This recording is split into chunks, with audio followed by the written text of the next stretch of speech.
Hello. In response to the guy making the claims on the video of the Big Bertha rocket and the thrust power in a C65 engine and a B64 being in the 10 and 20 pound range.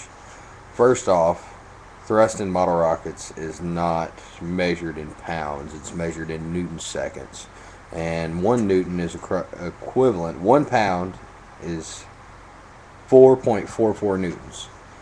So the average A engine actually produces 1.26 to 2.50 newton pounds per square inch. Or not per square inch, newton seconds of thrust. So it's not even producing a pound. Now the Big Bertha rocket is 60 grams, roughly 1 ounce. So if you was to strap a 10-pound thrust engine to a rocket that weighs roughly 1 ounce, not only are you going to break the sound barrier, but you're going to send that poor rocket to an altitude of about 6,000 feet in no time flat, because you've got, let's see, 10 pounds of thrust. You're going to have about a 9 to 10 second delay charge, which means your engine's going to burn for 9 or 10 seconds before it even thinks about detonating the ejection charge and putting the parachute out, which means that 24-inch tall rocket that is 2 inches in diameter, you're going to be trying to find that 26-inch diameter parachute from about 4,000 foot away. That's pretty much like trying to read the writing on a piece of paper, handwritten, from about 250 foot away, just a rough equivalent off the top of my head.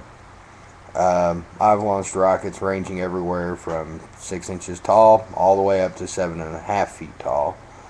And I've never even thought of touching a 10-pound thrust engine using any of those rockets. However, I have launched one rocket that has exceeded the sound barrier. I have not recovered it yet, as it went about altitude of about 5,500 feet after launch, and needless to say, from my own experience, trying to find a 2-inch diameter rocket at 5,000 feet is a bit challenging. And that was using a simple E9 engine, which puts out 20 to 40 newton seconds of impulse. So your information on your video is highly inaccurate, way wrong. The one thing I've got to say is, if you're going to make an instructional video, first thing you should do before you even think about starting is learn the material.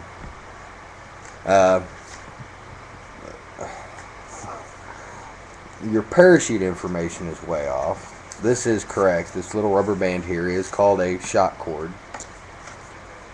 But what Estes doesn't tell you, and what none of them guidebooks tell you, is anything about the parachute and how to tie it correctly so that it doesn't tear up your rocket and you don't have any difficulties out of it when you launch it. Now what I have here, this black string that connects to the nose cone. And by the way you tied the nose cone is correct, but that's about all I found that's accurate on this video so far. This is called a parachute lead. This is attached to the nose cone that attaches to the parachute.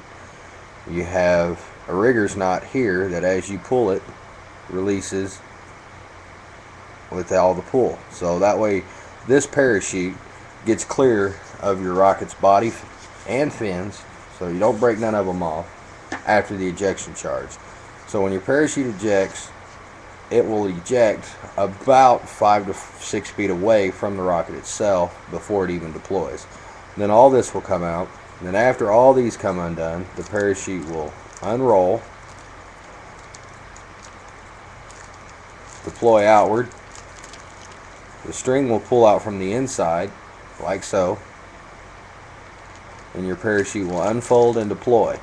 I've had several launches successful this way, and never had a parachute not deploy. I've had them tear off the body tubes, but I've never had them not deploy. It's called zippering, by the way. So the first thing I want to tell you before you make another video about model rocketry is learn the material. Study what you're preaching about before you open your mouth and appear the fool. As a wise man once said, "'Tis better to sit quietly and appear the fool than to open one's mouth and prove it." For more information, feel free to leave me any responses on here. I'm always open for input. And if you don't like my response, post. I'm always looking for a good laugh. And who knows, I may learn something. Once you stop learning, you might as well die. Until next time, this is Dustin. I'll catch you later.